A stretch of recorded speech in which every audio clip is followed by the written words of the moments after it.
l'activité a repris, les gens cherchaient de toute façon aussi un peu plus de sens dans toutes les choses, un peu plus d'authenticité.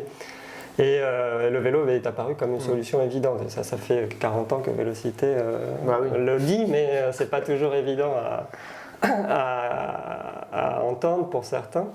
Donc oui, le vélo c'est simple, c'est quelque chose qui est très proche du corps humain, très naturel, très vertueux, quoi.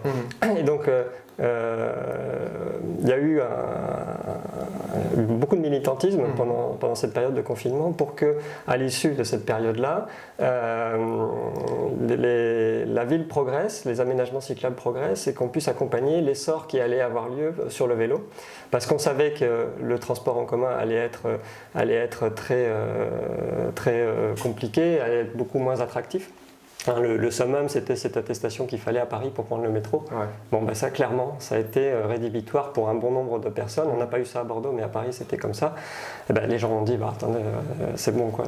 L'attestation pour prendre le métro, d'abord, je ne peux pas en avoir, mais je voudrais quand même me déplacer. Donc, les gens ont pris le vélo et la ville a accompagné ça d'une manière assez forte. On a aussi eu le même accompagnement sur Bordeaux, où on a fait ces aménagements. Ce plan d'urgence ? Ce plan d'urgence, on va dire, ces aménagements expérimentaux où nous, on les a tout de suite qualifiés pas de temporaire, on ne voulait pas du temporaire, on voulait en profiter pour régler un grand nombre de problèmes durs qu'on avait sur la ville. On était dans une période où il n'y avait plus de voitures dans les rues, donc on pouvait très vite faire des travaux en fait, et reprendre de la place à la voiture, encore une fois.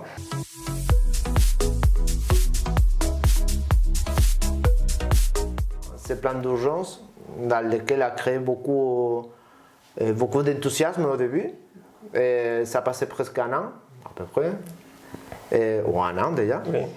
Et maintenant, on est entre deux, parce que quelque part, ça reste quelques lignes jaunes par terre.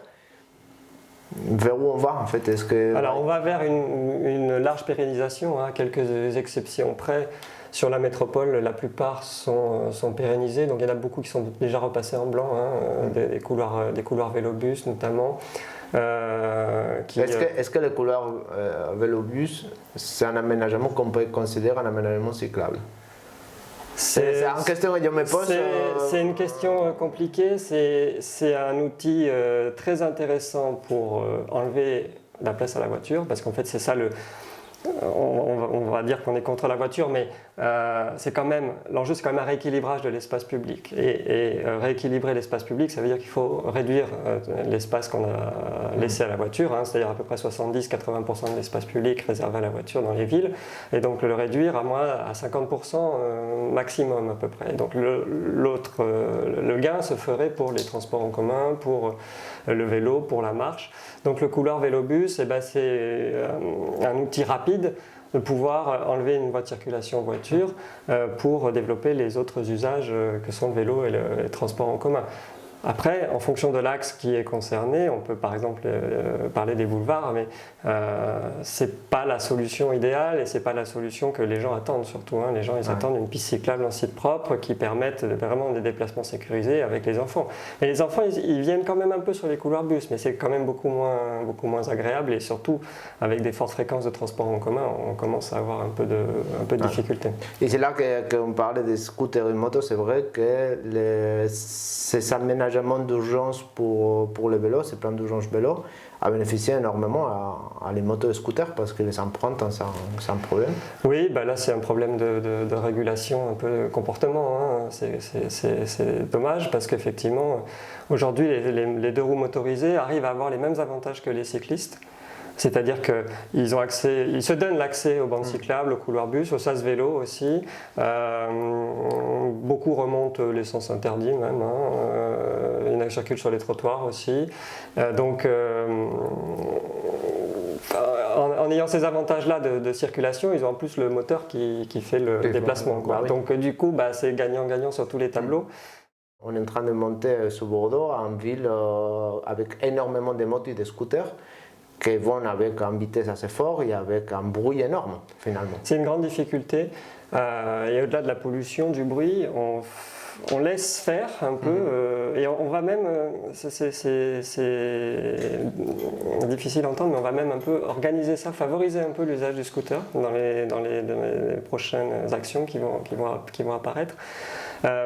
Pour le réguler un peu, l'organiser, mais on sait bien que quand on veut commencer à réguler, organiser, on finit par augmenter aussi un peu sa facilité d'usage, notamment sur le stationnement. On veut augmenter les places moto et scooters, donc forcément on va augmenter son usage, faciliter son usage.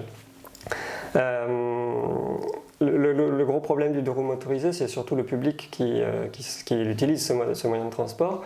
Et c'est à 90% des hommes, plutôt voilà, une tranche d'âge assez restreinte, 30-50 ans.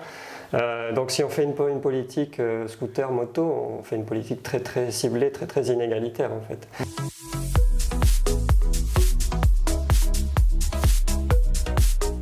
C'est tout le contraire de la politique vélo qu'on pourrait mettre en place, puisqu'on sait que le vélo, c'est à peu près 50-50 entre les hommes et les femmes, dans un milieu urbain assez dense, voire même sur Bordeaux, des fois une part légèrement plus importante pour le public féminin.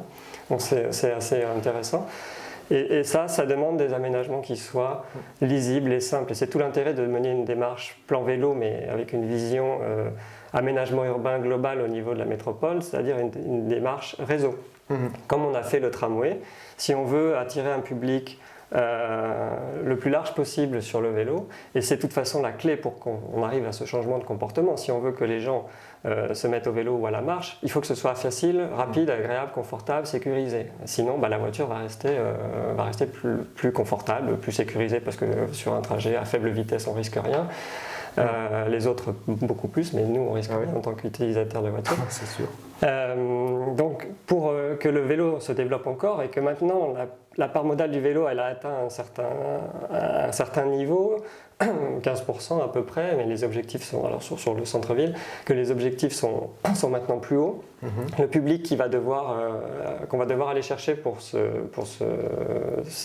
les déplacements à vélo, pour des nouveaux déplacements à vélo, c'est un public qui n'a pas l'habitude de faire du vélo, qui n'est pas militant en vélo et qui a besoin d'aménagements limpides, c'est-à-dire suffisamment large, bien aménagé au niveau matériaux, au niveau continuité dans les carrefours, une sécurisation correcte et puis une continuité d'itinéraire comme celle du tram en fait. Le tram il a fonctionné, il a ce succès-là parce que c'est très lisible, c'est très simple. Il y a aussi un temps de parcours qui n'est pas trop mauvais en centre-ville, qui est un peu moins bon en périphérie, mais voilà. C'est long quand tu parles loin. C'est pas adapté pour les grandes distances, mais c'est adapté sur une première couronne de métropole, ça c'est correct. On va toujours plus vite en vélo, mais il a un côté important que tu viens de dire aussi, c'est le confort. Les trams, elle est confortable. Oui, globalement, en dehors des grosses pointes de saturation, c'est hyper confortable, oui c'est sûr. On s'assoit si on peut s'asseoir et on nous amène à destination. Voilà. Après c'est compliqué de continuer son trajet. L'intermodalité avec le tram, elle est très limitée finalement. Elle est très limitée, ouais. Le réseau de bus, il n'est pas au niveau. Il n'a jamais été vraiment reboosté. On a tout mis dans le tram, donc on n'a pas reboosté le réseau de bus, donc il est un peu à la peine. Et puis de toute façon, il manque un maillon d'intermodalité clair sur la métropole, c'est le train. Aujourd'hui, il y a 2-3 lignes de train qui traversent la ville. On pourrait s'en servir beaucoup plus pour permettre des transits déjà nord-sud, est-ouest, rive gauche, rive droite dans la métropole de manière assez rapide en train. Et puis permettre aussi aux gens qui habitent à l'extérieur de la métropole, notamment sur le bassin d'Arcachon ou vers Libourne, de pouvoir venir en train dans la métropole de manière assez confortable. Et là, le confort en train, c'est d'abord le confort matériel du train, mais c'est aussi la fréquence de service, l'amplitude horaire du service. Voilà, pour essayer de compenser les avantages qu'on a avec la voiture. En fait, la voiture, on peut rentrer à l'heure qu'on veut et on part quand on veut. On peut arriver à compenser cet avantage-là avec le train en mettant un service renforcé, correctement dimensionné.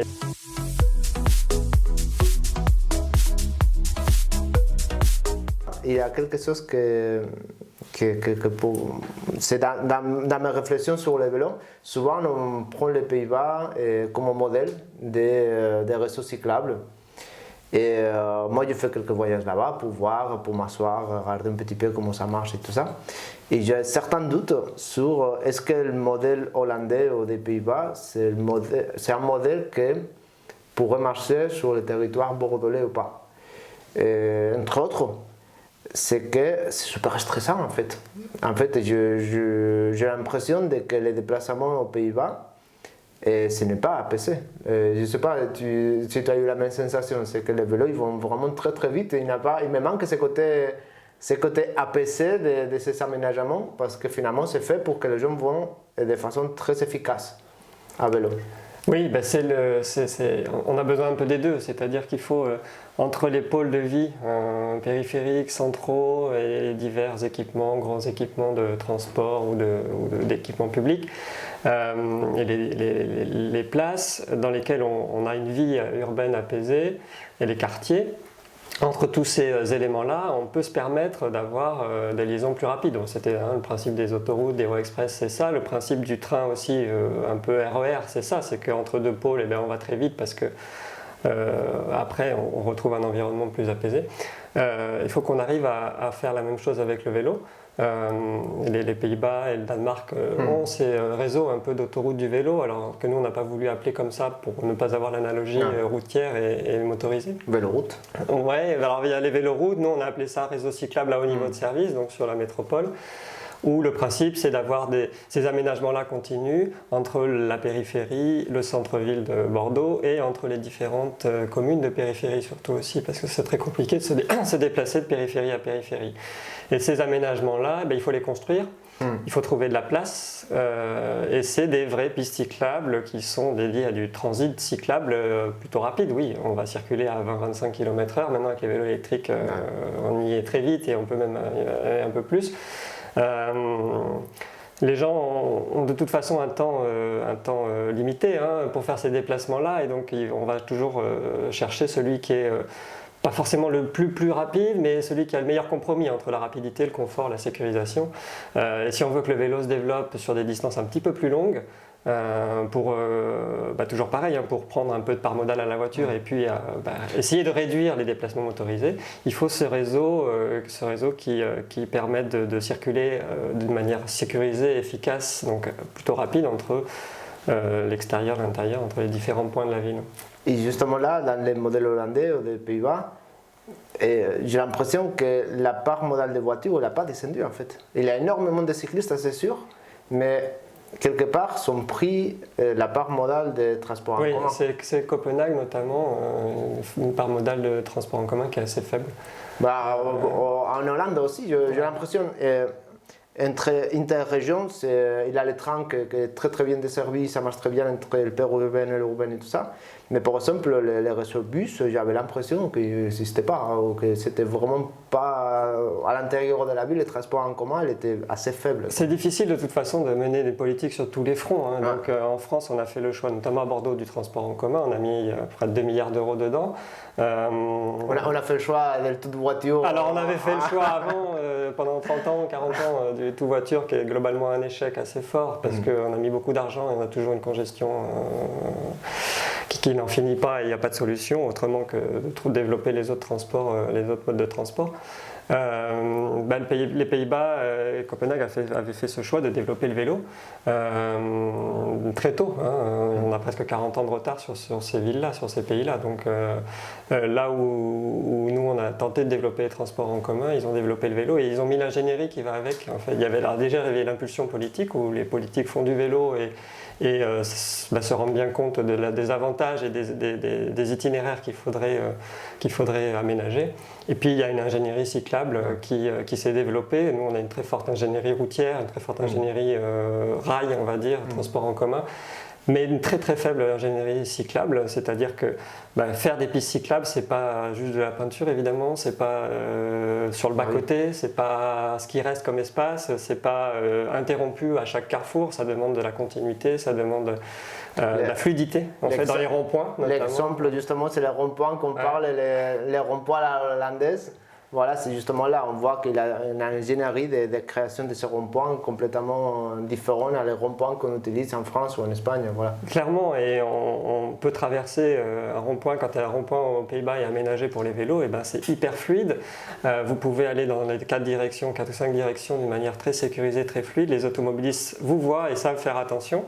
Y a pas de, on a des anneaux cyclables très bien marqués, très bien construits, très bien dessinés, des raccordements aux différentes rues de la même manière, à niveau, et en plus il y a un élément supplémentaire dans les ronds-points, c'est que le cycliste est prioritaire. En fait. On n'a pas ça encore en France, ça va venir, le CEREMA qui travaille sur les normalisations et les fiches, les process un peu les recommandations de comment faire la voirie change aussi sa culture et intègre le vélo, et donc du coup préconise maintenant de rendre les cyclistes prioritaires sur l'anneau cyclable d'un rond-point, ce qui n'est pas le cas aujourd'hui. Et quand vous traversez un rond-point, il faut s'arrêter 3-4 fois en vélo, c'est pas du tout fluide. Donc ça c'est un peu en aval de tout ça, c'est de l'ingénierie qui va devoir être déployée pour pouvoir concevoir les projets de manière cohérente et adaptée aux cyclistes. Et ensuite les travaux qui sont réalisés de manière correcte aussi pour que ce soit bien confortable.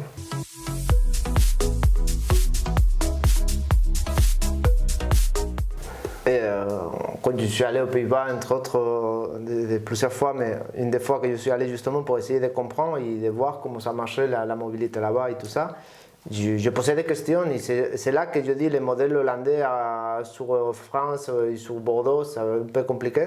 Je demandais à les gens comment se fait qu'il a autant de vélos et que ces sécurités-là. Ils m'ont dit la première chose, c'est qu'il a un respect total de la voiture vers les cyclistes.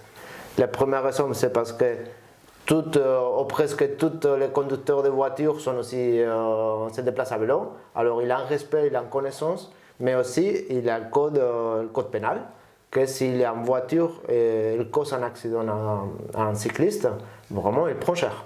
Et c'est très mal vu en plus d'avoir eu un problème avec un cycliste. Et ici, c'est presque une fierté des fois. La violence routière, les insultes, les coups de poisson.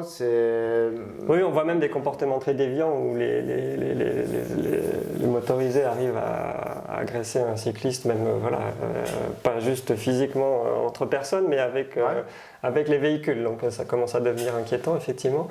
C'est là où on a clairement du retard.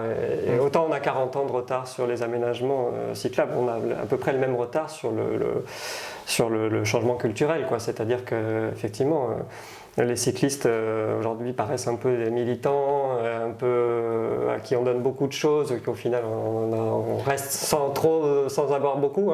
Presque on part de très loin. On est des capricieux, non?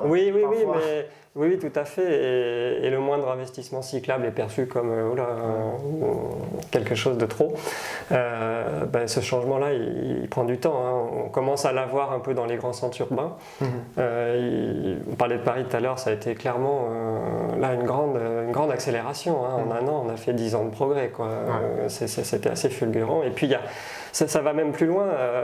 À Paris, c'est allé jusqu'à ce que les grands médias nationaux, par exemple, se mettent un peu au vélo. C'est-à-dire que les journalistes, sûrement, qui travaillent dans ces médias-là, mais les reportages même qui étaient diffusés, qui étaient montrés au public, c'était sur le vélo. Moi, je me rappelle très bien l'année dernière d'avoir sur une grande chaîne d'infos en continu cette personne-là qui faisait un peu la circulation, qui constatait la circulation vélo en direct à 8h le matin. C'est-à-dire, c'est hyper fluide, les gens sont heureux, il fait beau. C'est quand même un changement important. Donc, dans les grands centres urbains, ça vient, ça arrive. De toute façon, la plupart des gens voient aussi l'avantage de faire du vélo. C'est plus pratique, plus rapide, plus économique, moins bruyant, on se gare assez facilement. Il y a des grosses difficultés d'intermodalité, notamment dans les gares et tout ça, donc ça va aussi s'améliorer. Il reste le périurbain, hein, dont on parlait tout à l'heure aussi. Là, le changement culturel, il est beaucoup plus compliqué. Et même pour nous, c'est beaucoup plus compliqué en tant que militants sur des demandes d'aménagement, sur des évolutions à apporter à l'urbain, dans les rues. C'est beaucoup plus compliqué entre le centre-ville et puis les communes qui sont plutôt voitures parce que beaucoup de... Mais c'est là justement que je suis... J'ai réfléchi énormément sur ces cas. En fait, quand je vois les modèles aux Pays-Bas périurbains, je dis, je veux ça. Quand je vois les modèles ville, métropole, centre-ville aux Pays-Bas, je dis, je ne suis pas sûr. Parce que c'est vrai que dans les périurbains des Pays-Bas, c'est génial. En fait, il y a toujours un piste cyclable par où tu vas avec les indications d'itinéraire. Vraiment, c'est super bien fait. Et quand il n'y a pas une piste cyclable en soi, tu as un trajet APC dans lequel il a pas fréquentation de voitures, mais tu n'es pas sur un départemental. Voilà, et vraiment, ce modèle des Pays-Bas, on va dire dehors de la ville, je le trouve super intéressant. C'est celui-là del centre-ville que ça me... Je ne sais pas, je le trouve très bien pour les Pays-Bas, mais je ne sais pas si ces modèles... Il y a deux choses qui sont intéressantes. Bordeaux. C'est effectivement les routes départementales extra-urbaines qui sont doublées quasi systématiquement d'une piste cyclable. Donc ça, on n'a pas ça, notamment en Gironde, très rares exceptions près. On ne peut pas aller de Bordeaux à Arcachon. Non, exactement, c'est ça, et on peut à peine le faire en train parce que c'est toujours compliqué. Donc c'est vraiment des grosses ruptures de continuité cyclable là, qui sont pénalisantes, très pénalisantes pour ceux qui se déplacent autrement qu'en voiture. Aux Pays-Bas, effectivement, ils ont cet avantage-là d'avoir fait ces pistes cyclables-là parallèles un peu aux itinéraires départementaux. Et puis il y a le modèle de la vélorue, qui est pas mal aussi, qu'on peut importer, qu'on a du mal encore à importer en France. Et c'est là que je me dis, waouh, est-ce que les motorisés en France, à Bordeaux, ils vont accepter sa vélorue? Parce qu'il y a un vélorue sur la ville de Bordeaux, la rue d'Andicole, personne ne comprend qu'est-ce que c'est ça. Qu'est-ce qu'il manque pour que les gens comprennent ça? Il manque un réaménagement de la rue en fait. On a fait une vélorue rue d'Andicole, donc dans le cadre urbain inchangé, c'est-à-dire qu'on a fait avec la signalisation en gros. C'est une première étape importante parce qu'on a supprimé le transit routier. C'était quand même le préalable nécessaire pour faire une vélorue. Il faut qu'il n'y ait pas de transit voiture motorisée. Donc on a supprimé ce transit-là, c'est-à-dire que la rue, on y accède par les rues adjacentes, mais on ne peut pas en voiture ou en moto la traverser d'un bout à l'autre. Et on peut le faire ça uniquement en vélo. Donc à partir de là, on a l'effet vélorue. Ensuite, il faut que ce soit beaucoup plus... il faut faire un projet pour réaménager la rue, et la végétaliser, supprimer un peu l'effet chaussée, l'effet trottoir. Peut-être réduire un peu aussi le stationnement en voiture parce qu'aujourd'hui ça n'a pas été le cas, et faire que cette rue-là soit vraiment apaisée. Parce qu'aujourd'hui on reste dans une rue dont l'usage a été un peu modifié, mais le cadre urbain lui n'a pas été modifié. Et ce principe de vélorue, il est pertinent en centre-ville. Autant le grand réseau cyclable à haut niveau de service, il est pertinent sur une échelle de la métropole pour relier les communes entre elles, le centre-ville. Autant dans le centre-ville, c'est beaucoup plus compliqué. On a des rues qui sont plus étroites aussi qu'aux Pays-Bas en France, et donc il faut faire avec. On a la chance aussi de ne pas avoir eu à reconstruire nos villes il y a 60 ans. Donc du coup, aux Pays-Bas, quand ça a été nécessaire, on a fait des rues plus larges. Donc, voilà, en France, notamment à Bordeaux, ce n'est pas le cas. Donc on fait avec. Donc pour retrouver de la place un peu pour les vélos, il faut modifier l'usage et un peu spécialiser les rues peut-être. Et donc ce modèle de vélorue, il est très adapté quand même entre les rues qui sont entre les boulevards et les cours où on a du mal à avoir de toute façon on aura du mal à avoir des pistes cyclables en dur, en site propre. Donc il faut trouver une solution pour quand même améliorer la cyclabilité tout en restant dans une rue qui est celle qu'elles sont. Et donc la vélorue dans laquelle on supprime le transit voiture, il peut avoir sa place, il a sa place, mais il faut l'accompagner jusqu'au bout. C'est-à-dire qu'aujourd'hui on n'a fait que la première étape, il faudrait faire la deuxième étape qui est celle du cadre urbain, la végétalisation.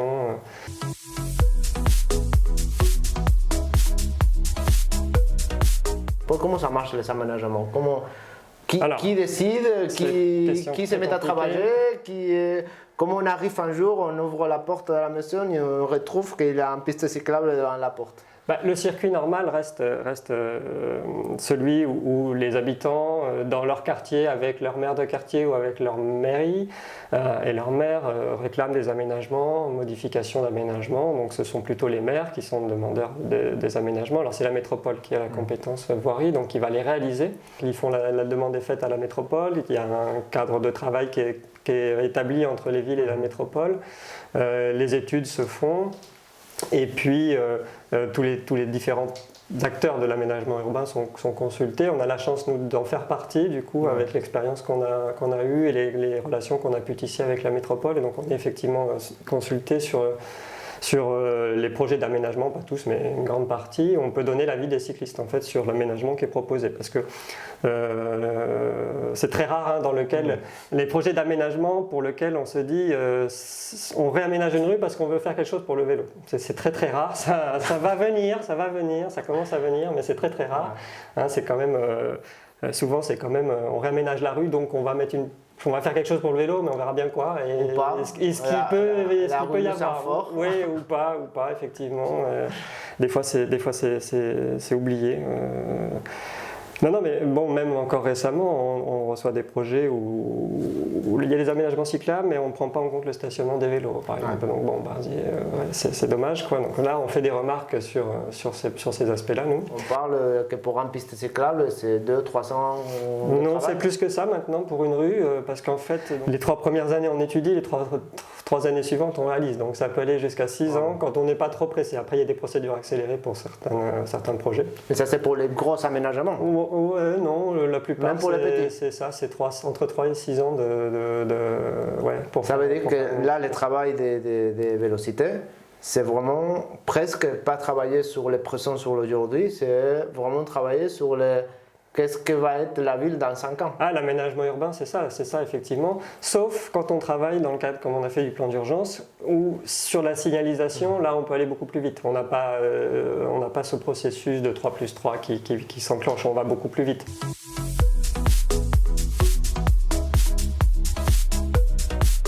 Mais nous, on travaille effectivement, quand c'est comme ça, on travaille sur du long terme. Quand on a proposé, par exemple, on était donc les premiers à proposer la fermeture du pont de Pierre aux voitures, c'était en 2014 la première fois. Et ça s'est concrétisé en 2018. Donc 4 ans, c'est très court en fait pour une décision de cet ordre-là et un impact, l'ampleur de la mesure. Il n'y a pas eu de travaux, ou très peu, quelques travaux annexes à réaliser, mais ça a été rapide, plutôt rapide, donc 4 ans c'est plutôt rapide pour l'aménagement urbain parce qu'il y a eu une adhésion politique forte et qui a été assez linéaire. Donc mais c'était le travail aussi des vélocités, de aussi réussir à avoir un soutien des habitants aussi, parce que c'était le côté fort de cette fermeture, de ces réservations des pont de Pierre à la mobilité douce. Vélocité a travaillé énormément pour rendre un soutien des habitants et donner la parole, pas uniquement à les personnes qui râlent, sinon à les personnes qui vraiment étaient très contentes. Qui sont favorables, effectivement, pour pouvoir... Et là, aujourd'hui, on le voit, quelques années plus tard, qu'il y a des péatons partout, il y a des gens qui font des jogging, il y a des gens qui sont à vélo, des trottinettes, vraiment, il est ultra habité. On a beaucoup communiqué auprès des médias aussi, parce qu'il fallait aussi l'adhésion des médias quand même. Si on se retrouve quand même avec tous les médias contre, c'est difficile à tenir, mais ce que je disais tout à l'heure, le changement il est aussi dans ces milieux-là, donc il n'y a pas de... Ça a été, on a pu avancer comme ça. Ludovic, avant de finir, je te fais un petit cadeau qu'on fait à tous les intervenants dans notre web série Tout le monde bouge. parce que notre projet BAM, c'est un projet fédérateur et qu'on veut que tout le monde fait partie de ce projet. Alors tu peux l'ouvrir, hein, bien sûr. Et c'est notre tasse, cadeau. Voilà. Merci avec le nouveau logo. de passer. On passerait 2 heures à parler, on le fait souvent. On aura l'opportunité de continuer. Et merci beaucoup d'être parmi nous. Merci pour cette invitation et puis bonne chance pour le projet BAM que j'ai toujours apprécié de voir cette idée de créer un lieu. C'est le côté archive aussi qui reparle. Un lieu de vie dans lequel les gens peuvent venir et on peut échanger sur ces thématiques-là. C'est pas fréquent, hein, ça existe aussi, je pense, en Allemagne, aux Pays-Bas. Même en France. Et en France, ça se développe. Voilà, qui permettent d'aborder ces thématiques-là parce que les gens ont envie de solutions alternatives à la voiture en fait. Et des fois c'est le politique qui n'arrive pas à suivre. Hein. C'est compliqué de s'engager sur des choses qui sont encore un peu incertaines. Donc il faut qu'on puisse arriver à créer les conditions de tous ces échanges. Merci beaucoup.